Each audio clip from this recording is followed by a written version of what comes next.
মোবাইলের এই আসক্তি একদিন ফকির বানায় দিবে।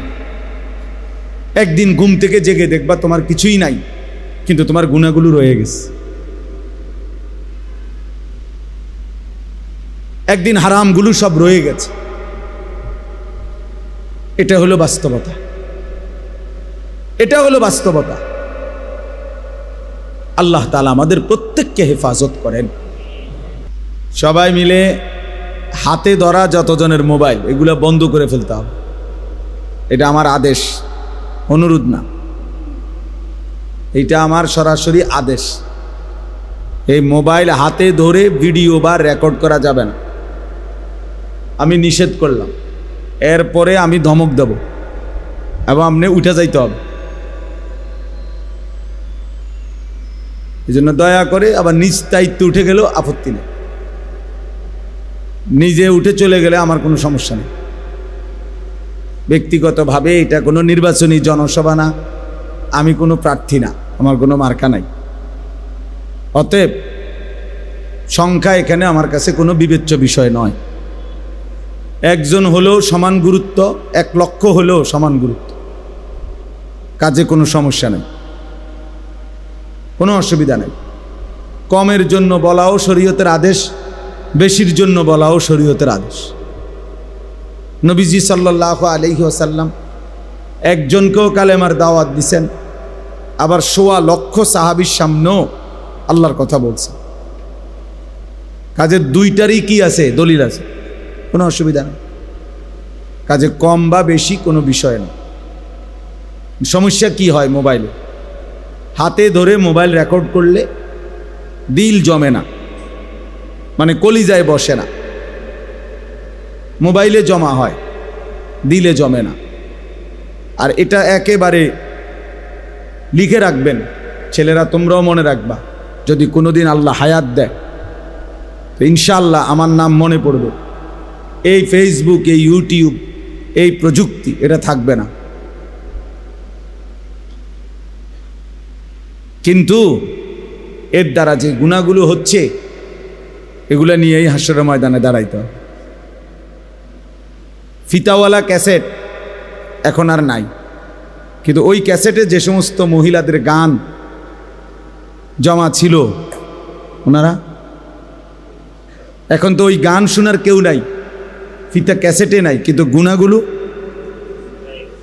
রয়ে গেছে, গুনাহগুলো রয়ে গেছে। ওই বাদ্য, ওই ড্যান্স, সিডি ক্যাসেটে যেগুলো ছিল চ্যাপ্টা চ্যাপ্টা, সেগুলো এখন আর নাই। কিন্তু ওই নায়িকাদের নাচ, ওই নর্তকীদের নাচ, ওই গুনাহগুলো এগুলা রয়ে গেছে। এগুলো আমল নামার মধ্যে আছে কিনা বলেন? হ্যাঁ।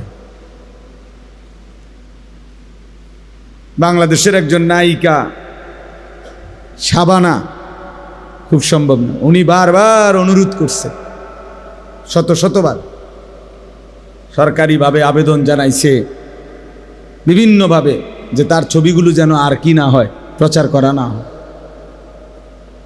তওবা করে পর্দানশীল নারী হইছে, আল্লাহ মাফ করলে সেটা ভিন্ন, আল্লাহর হাতে। তওবা করলে মাফ আল্লাহ করতেই পারে, কোনো অসম্ভবের কিছু না। কিন্তু যে নারী তওবাবিহীন মারা গেল, সে তো জানেই না তওবা করতে হয়। এই জন্য এটাই সত্য, প্রত্যেক আধুনিক নতুন প্রযুক্তি পিছনটাকে ছুঁড়ে ফেলে দেয়, ছুঁড়ে ফেলে দেয়। টেলিগ্রাফ ছিল আগে, এখন আর নাই। আমরাও দেখছি ছোটবেলায় ওই ছোট্ট কাগজের টেলিগ্রাফ আসতো, চিঠির মতো। ডাক পিয়নের চিঠির চাইতে একটু দ্রুতগামী টেলিগ্রাফ, এগুলো এখন আর নাই।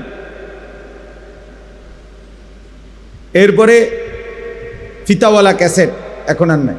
আগে জামাই বিয়া শাদির মধ্যে বিদেশে গিয়া মানুষ 6 মাস 1 বছরের ভিতরে এরকম কালো সেঞ্জার কইতো, রেডিয়ে ফাটাইতো। হ্যাঁ, সেঞ্জার ফাটাইতো আগে, মেড ইন জাপান, বুঝছেন? ওই এখন আর এগুলা নাই।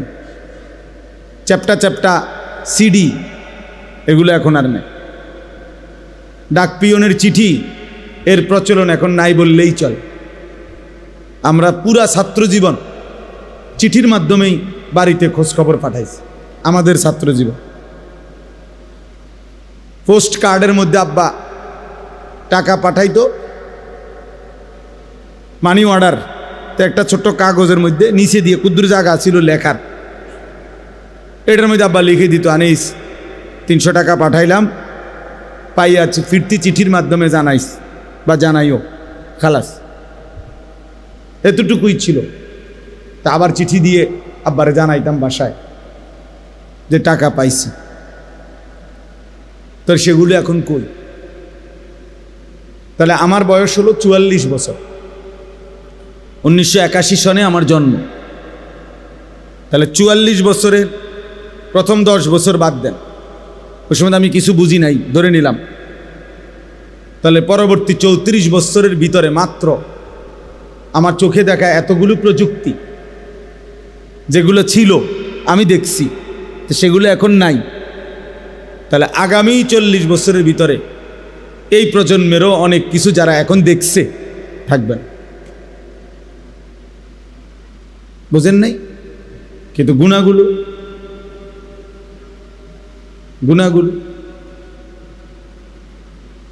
সেটা মুছবে কিভাবে? প্রত্যেকটা গুনাহ জমিন সংরক্ষণ করছে, প্রত্যেকটা গুনাহ দেহের অঙ্গ প্রত্যঙ্গের মধ্যে জমা আছে। ওয়াশাহিদা আলাইহিম সামউহুম ওয়া আবসারুহুম ওয়া জুলুদুহুম বিমা কানু ইয়ামালুন। আল্লাহ তাআলা বলেন, কান, চোখ এবং সারা দেহের চামড়া তোমাদের সমস্ত কর্মকাণ্ড সম্পর্কে আমি আল্লাহ তাআলার সামনে সাক্ষ্য দেব। আল্লাহ তাআলা বলছে, ইন্নাস সামআ ওয়াল বাসারা ওয়াল ফুআদা কুল্লু উলাইকা কানা আনহু মাসউলা। নিশ্চয়ই কান, চোখ এবং দিল, এই তিনটাকেই হাসরের দিন জিজ্ঞেস করা হবে।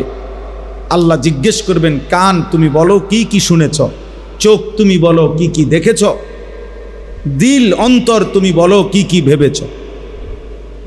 প্রতিটা ভাবনার হিসাব দিতে হবে, প্রতিটা ভাবনা, হৃদয়ের প্রত্যেকটা কল্পনার হিসাব দিতে হবে। দোস্ত, বেডি আরেকজনের আমনে বসে বসে ভাবলেন, অসৎ কল্পনা করলেন। ইয়াউমা তুবলাস সারাইর, আল্লাহ তাআলা বলেন, তোমাদের গোপন বিষয়গুলো অন্তরের হাসরের দিন খুলে দেওয়া হবে,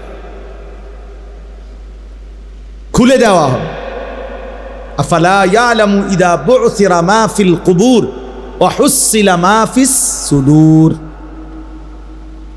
আল্লাহ বলছে, জানো কি বান্দা, কবর থেকে যখন হাসরের ময়দানে উঠানো হবে, কি হবে জানো?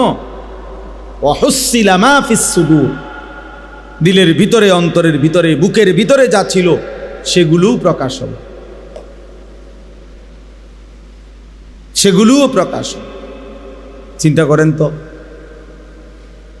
আমাদের অন্তরে কত কল্পনা জল্পনা। প্রত্যেক মানুষ চোখ দিয়ে যা দেখে তা প্রথম গিয়া জমা হয় অন্তরে। অন্তর, এজন্য আরবিতে বলে আল আইনু মিরআতুল কলব।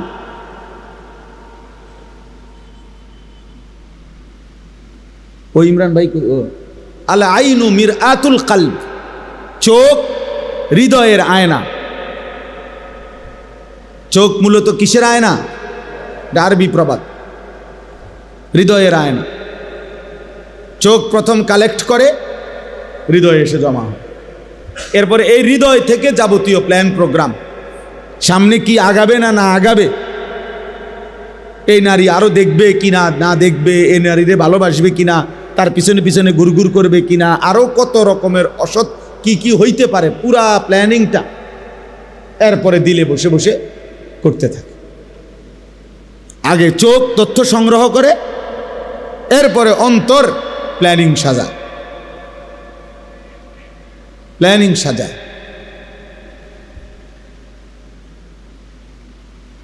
এই জন্য দোস্ত, এটা জরুরি। শুধুমাত্র মোবাইলে জমা হবে, কোনো ফায়দা হবে না, এগুলা থাকবে না। এই যে সমস্ত ছেলেরা ইউটিউবার, এই যে স্ট্যান্ড নিয়ে ভিডিও করে না জায়গা জায়গায়, ওদের সাথে আমরা অনেকবার কথা বলছি, এদের এগুলোর মধ্যে অনেক বিধিনিষেধ আছে। কোনো বক্তা ইসরায়েলের বিরুদ্ধে বেশি বললে ওটা মার্ক করা হয়, আমেরিকার বিরুদ্ধে বেশি বললে মার্ক করা হয়, ইনকাম কমে যায়, ভিউ কমে যায়, কি কি অনেক কিছু আছে, কি আমি বুঝিও না অনেক কথা এগুলা, বুঝছেন? অর্থাৎ যত কিছুই বলি আমরা, ফেসবুক বলেন আর ইউটিউব বলেন, এটা নিয়ন্ত্রণ তো ইহুদিদের হাতে। শতভাগ নিয়ন্ত্রণ কার হাতে? ওদের মায়া না হয়ে আমাদের কাছে আসে না, ওরা আগে দেখে, এবং প্রত্যেক অক্ষর বা যে ভাষাই বলুক ইংলিশে ট্রান্সলেট হয়। কথা আমি যদিও বাংলা বলতেছি, শতভাগ ইংরেজিতে সেটা কি হয়? ট্রান্সলেট হয় সবার। তারা প্রতি অক্ষর বোঝে কি বলতেছে। বয়স্ক মুরব্বীরা এগুলো বুঝতেনও না, আর বুঝার দরকার নাই, যে কয়দিন আছেন না বুঝে চান কবরে যেতেন পারেন, বুঝলেই মাথার ধরতো না। আপনি বলবেন আয়ো, এটি বুঝি কথা। প্রথম আমারে যেদিন বলছে, যে আরো আগে, যে হুজুর ডাইরেক্ট সৌদি আরব থেকে কথা বলে, ছবিতে দেখা যায়, আমি বুঝে বেড়া পাগল বেড়া সব। পরে দেখছি না, ঠিকই কথা দেখা যায়। এখন এটা বোঝে না, এমন বাচ্চা আসেনি, বাচ্চাও তো শুয়ে শুয়া তার আব্বার সাথে কথা বলে ছবি দেখে দেখে। এখনকার AI, লেটেস্ট প্রযুক্তি, এরা কৃত্রিম এক ধরনের বুদ্ধিমত্তা, কৃত্রিম একেবারে 800 কোটি মানুষ সম্পর্কে তথ্য তাদের কাছে আছে। পৃথিবীর যেই কোনো বিষয় তাদের কাছে তথ্য আছে। এই মোবাইলের অ্যাপস, আপনি আমার নাম জিগান, হ্যাঁ আমার 14 গোষ্ঠীর ঠিকানা বলুন, এটা মানুষ না, মানুষ না, এটা আপনার এক ধরনের অ্যাপস, অর্থাৎ প্রযুক্তি, আধুনিকতা। তাইলে বোঝা গেল প্রতি মুহূর্তে নিত্য নতুন আধুনিকতা, প্রযুক্তি আসতেছে। কোরআনুল কারীমের মধ্যে আল্লাহ তাআলা বলছে, ওয়ায়াখলুকুকুম মা লা তা'লামুন ওয়াল খাইলা ওয়াল বিগালা ওয়াল হামিরা লিতারকাবুহা ওয়া যিনা ওয়ায়াখলুকুকুম মা লা তা'লামুন। আশ্চর্য আয়াত এটা। আল্লাহ তাআলা বলেন, ঘোড়া, গাধা, খচ্চর, এগুলো আমি আল্লাহ তাআলা এখন তোমাদের যানবাহন হিসাবে, চড়ার জন্য সৌন্দর্যের উপকরণ হিসাবে দিলাম। যেমন একজন লোকের একটা প্রাইভেট কার, এটা একটা সৌন্দর্যময় জিনিস, তার একটা বাহন। তো আল্লাহ বলেন, এখন আমি তোমাদেরকে চড়বার জন্য গাধা, ঘোড়া, খচ্চর দিলাম। তবে শোনো, এখানে শেষ না। ওয়ায়াখলুকুকুম, আল্লাহ তোমাদের জন্য সৃষ্টি করতে থাকবেন মা লা তা'লামুন, যা তোমরা জানো না, সামনে আস্তে আস্তে বাড়তে থাকবে। ওয়ায়াখলুকু মা লা তা'লামুন, এবং তিনি সৃষ্টি করবেন ওই জিনিসগুলো যা তোমরা কি এখন জানো। তাইলে সেই গাধা, ঘোড়া, খচ্চর আধুনিক হইতে হইতে হইতে হইতে এখন কত অত্যাধুনিক যানবাহন, অত্যাধুনিক যানবাহন। আমরা যুগ যুগ ধরে, এক সময় ছিল হজে যাইতো আল্লাহর বান্দারা, আজ থেকে 50 বছর 100 বছর আগে, যে পানির জাহাজে করে জীবনের তরে গ্রাম সকলের থেকে দোয়া দায়িক নিয়া, সমস্ত লেনদেন ক্লিয়ার করে, মাপসাপ নিয়া, এরপরেই কি যাইতো আল্লাহর ঘরে হজে যাইতো। মানে আর কোনোদিন ফিরবে কিনা তার কোনো নিশ্চয়তা নাই। 6 মাস 1 বছর পরে আল্লাহ আনাইলে আবার কি আসতো, ফেরত আসতো। এখন ফজরের নামাজ বাংলাদেশে পড়লে জোহরের নামাজ হারাম শরীফে গিয়া পড়ে। 6 ঘন্টায় বিমান ফ্লাই হইলে ঢাকা এয়ারপোর্ট থেকে জিদ্দা 6 ঘন্টা পরে নাম, মাত্র 6 ঘন্টা। তাইলে বলে, যাই হোক, আমার বলার উদ্দেশ্য হলো, প্রিয় ভাই নওজোয়ান, মোবাইলের এই আসক্তি একদিন ফকির বানায় দিবে। একদিন ঘুম থেকে জেগে দেখবা তোমার কিছুই নাই, কিন্তু তোমার গুনাহগুলো রয়ে গেছে। একদিন হারামগুলো সব রয়ে গেছে। এটা হলো বাস্তবতা, এটা হলো বাস্তবতা। আল্লাহ তাআলা আমাদের প্রত্যেককে হেফাজত করেন। কোরআনুল কারীমের 18 নম্বর পারা 24 নম্বর সূরা, সূরা নূর, এই সূরার 30 নম্বর আয়াত আমি পড়ছি এইমাত্র। এই অল্প একটু সময় আমি এই আয়াতকে সামনে রেখে অল্প কিছু কথা বলতে চাই। আল্লাহ তাআলা আমাদেরকে তৌফিক দান করেন। প্রথম যে কথাটা বুঝতে হবে, এক মানুষের জন্য আল্লাহ তাআলার দেওয়া সর্বশ্রেষ্ঠ নিয়ামত হলো ঈমান। কালেমা লা ইলাহা ইল্লাল্লাহ মুহাম্মাদুর রাসূলুল্লাহ সাল্লাল্লাহু আলাইহি ওয়াসাল্লাম। এই গোটা সৃষ্টি জগতের সব কিছু আল্লাহর দেওয়া নিয়ামত, তন্মধ্যে সর্বশ্রেষ্ঠ নিয়ামত, পরিপূর্ণ নিয়ামত ঈমান। কোরআনুল কারীমের মধ্যে আছে, ওয়া আসবাগা আলাইকুম নিআমাহু যাহিরাতাও ওয়া বাতিনা। আল্লাহ তাআলা বলছেন, তিনি তোমাদের উপরে তার নিয়ামত সমূহ প্রকাশ্য এবং গোপন সমস্ত নিয়ামত সমূহ আসবাগা পরিপূর্ণ করেছেন। ইসবাগ মানে পূর্ণ করা। তো তাফসিরের মধ্যে আছে, কোন বান্দার উপরে আল্লাহর নিয়ামত পরিপূর্ণ হয় কখন? যখন 4 তলার ছাদ ঢালাই শেষ হয়। কি বলেন? উনি যেটা টার্গেট দিয়েছে 4 তলা বিল্ডিং, এটা যখন পূর্ণ শেষ হয়। অনেক মানুষ আমাদের দেশে বলে না, জোর খাস দোয়া করবেন আল্লাহ আল্লাহ করে শুধু, আর এই 4 তলার ছাদটা যদি ঢালাই হয়, আল্লাহর রহমতে যদি ঘরটা একটু ফিনিশিং করে শেষ করতে পারি, আর একটা ছেলে দোয়া করেন, তারে যদি একটু কোনো রকম চাকরি বাকরি বা বিদেশ একটা লাইন করে দিতে পারি, ছোট মেয়েগা যদি কোনো রকমে আল্লাহ আল্লাহ করে বিয়ে দিয়ে লাইতে পারি, আল্লাহর রহমতে আর আপনারও দোয়ায়, 10 জনের দোয়ায় আর কোনো টেনশন নেই। মাশাআল্লাহ, জিন্দিগির মাকসাদ ক্লিয়ার। পৃথিবীতে যে উদ্দেশ্যে আসছিল 4 তলা শেষ করার জন্য, আল্লাহর দয়ায় 4 তলা শেষ হয়েছে। দুনিয়ায় আসার মাকসাদ ছিল ছোট ফোলাগা পর্যন্ত বিদেশ পাঠানো, আল্লাহর পাকের দয়ায় ফোলাগাও বিদেশ গেছে, মাইয়াগাও বিয়া দিছে। আল্লাহর মেহেরবানি, পৃথিবীতে আসার উদ্দেশ্য ওনার হাসিল হয়েছে। এখন আর কোনো টেনশন, এখন আর মরলেও কোনো দুঃখ নাই। মরলেই তো ফেরেস্তা আফেল মালটা নাস্তা পানি নিয়ে ফেরেস্তা কবরে বসে রয়েছে, আপনি শুধু মরবেন না,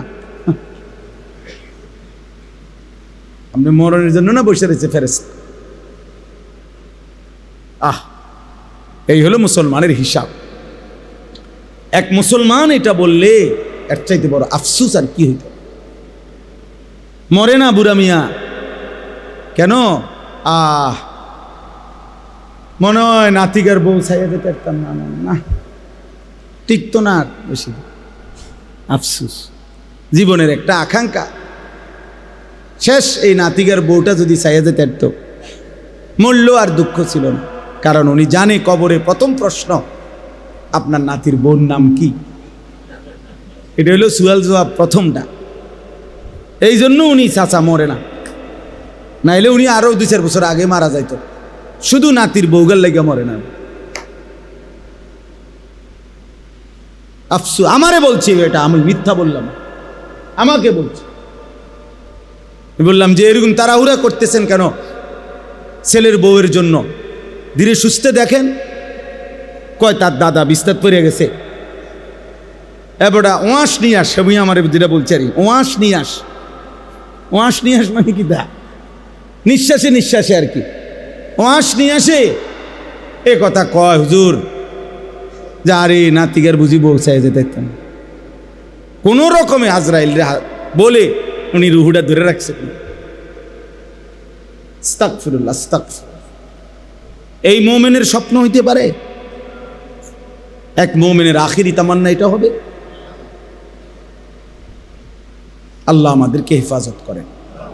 তাইলে বললাম আল্লাহ তাআলা সবচেয়ে বড় নিয়ামত যেটা দিয়েছেন, আসবাগা বলতাম পূর্ণ নিয়ামত। একজন বিশ্ববিখ্যাত মুফাসসির হযরত আব্দুল্লাহ ইবনে আব্বাস রাদিয়াল্লাহু তাআলা আনহুমার ছাত্র মুজাহিদ ইবনে জবর রাহমাতুল্লাহি আলাইহি, মুজাহিদ জগৎ বিখ্যাত মুফাসসির ছিলেন, তাবিঈ। উনি বলছেন কোন বান্দার উপরে আল্লাহর নিয়ামত পরিপূর্ণ হয় কখন? যখন ওই বান্দা ঈমানের দৌলত লা ইলাহা ইল্লাল্লাহের নিয়ামত যখন পায়, তো তখনই বলা হয় যে আল্লাহ তাআলা তার উপরে নিয়ামত পূর্ণ করেছেন। ঈমানবিহীন গোটা দুনিয়া, আল্লাহবিহীন গোটা দুনিয়া যদি হাজার লক্ষ বারও পায়, সে কিছুই পায় না। আল্লাহকে পেয়ে গোটা দুনিয়া যদি কিছু না পায়, সে কিছুই হারায় নাই। আমার শায়েখ আল্লামা মুফতি মুশতাকুন নবী কাসিম হুজুর এটা বেশি বলে, আল্লাহকে পেয়ে যদি সব হারায়, কিছুই হারায়নি। আল্লাহকে না পেয়ে যদি সব পায়, কিছুই পায় না। মুজাহিদ আজম আল্লামা শামসুল হক ফরিদপুরি রাহমাতুল্লাহ আলাইহি এটা বলতেন, তুমি আল্লাহকে পেয়েছ, সব পেয়েছ, তুমি আল্লাহকে পাওনি, কিছুই পাও। হাকিমুল উম্মত মুজাদ্দিদুল মিল্লাত হযরত মাওলানা শাহ আশরাফ আলী থানভী রাহমাতুল্লাহ আলাইহির আজাল্লে শ্রেষ্ঠতম খলিফা খাজা আজিজুল হাসান মজজুব রাহমাতুল্লাহ আলাইহি বলতেন, জুতু মেরা তু সব মেরা। আল্লাহ যখন আপনি আমার, সবই আমার, আসমানও আমার, জমিনও আমার। আগার একটু নিহি মেরা তো কুই শাই নিহি মেরা। আপনি আমার নাই নয় তো আমার আর কিছুই না। যার আল্লাহ নাই তার কিছুই না, যার রব নাই, যার মালিকের সাথে বন্ধন নাই, আল্লাহর সাথে যার বন্ধন নাই, খোদার কসম তার জীবনে কিচ্ছু নেই, তার কিছু নেই। কারামাদিন ইশতাদ্দাত বিহির রিহু ফি ইয়াউমিন আসিফ, আল্লাহ তাআলা বলছেন।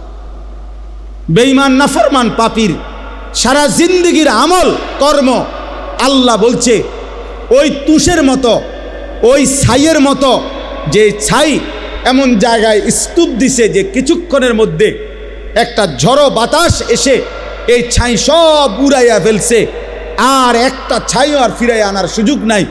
খোদার কসম আল্লাহ বলেন, নাফরমান পাপীর আল্লাহকে বাদ দিয়ে যা করছে, এই আমল, এই মেহনত, এই কর্মকাণ্ড এরকম ছাই যেটা বাতাসে ঝড়ে উড়িয়ে নেয়, ওরকম। আমালুহুম কারামাদিন ইশতাদ্দাত বিহির রিহু ফি ইয়াউমিন আসিফ। আরেকটা আয়াত কি? আরেকটা হলো কাসারাবিম বিকিআতিন ইয়াহসাবুহু যামআনু মাআন হাত্তা ইযা জাআহু লাম ইয়াজিদহু শাইআ। আল্লাহ বলেন নাফরমান পাপীর সারা জীবনের কর্মকাণ্ড ওই রকম মরিচিকার মতো, যে তৃষ্ণার্ত ব্যক্তি প্রখর রৌদ্রের মধ্যে দূরে তাকিয়ে এলে দেখে পানি থই থই করতেছে, যখন পানির কাছে গিয়ে যায়, দৌড়াইয়া গিয়া দেখে কিছুই না। কাসারাবিন, মরিচিকা। যে ভাবছিল ওইগুলো পানি, এই যে আমাদের এসব ফিজ ডালা রাস্তার মধ্যেও প্রখর রৌদ্রে দূরে তাকায় দেখলে বোঝা যায় যে মনে হয় যেন কি পানি ছকছক করছে, কিন্তু কাছে গেলে কি? আল্লাহ কোরআনে উদাহরণ দিয়েছে। আল্লাহ তাআলা বলছে সমস্ত নাফরমান, আল্লাহ বলছে কুল হাল নুনাব্বিউকুম বিল আখসারিনা আমালা আল্লাযীনা যাল্লা সা'য়ুহুম ফিল হায়াতিদ দুনিয়া ওয়া হুম ইয়াহসাবুনা আন্নাহুম ইউহসিনুনা সুনআ। আল্লাহ বলছে সমস্ত পাপী নাফরমান, সমস্ত হারামখোর, আল্লাহর অবাধ্যতা করে উপার্জনকারী যা করেছে দুনিয়ায়, আল্লাহ তাআলা বলে খাসারা, খাসারা, লস, লস, ক্ষতিগ্রস্ত, ক্ষতিগ্রস্ত। যারা মনে মনে ভাবছিল আমি বড় সুন্দর সুন্দর কাজ করেছি, হুজুর বিল্ডিং করেছি দেখার মতো, একটা বাউন্ডারি ওয়াল দিছি ছায়া থাকার মতো, একটা গেট করছি 3 লাখ টাকা SS5 এর গেট, এক একটা দরজা বিশ্বাস করেন হুজুর একদম মালয়েশিয়ান সেগুন কাঠ, 1 লাখ টাকার কমে একটা দরজা নাই। ইয়াকুলু আহলাকতু মালাল লুবাদা, দুনিয়ার সাজানোর জন্য অনেক টাকা খরচ করছি। আল্লাহ তাআলা বলেন ও ভেবেছিল অনেক সুন্দর কিছু করেছে, আসলে ও খাসারা, ও লস লস ক্ষতিগ্রস্ত ক্ষতিগ্রস্ত। আকসারিন ও ক্ষতিগ্রস্ত।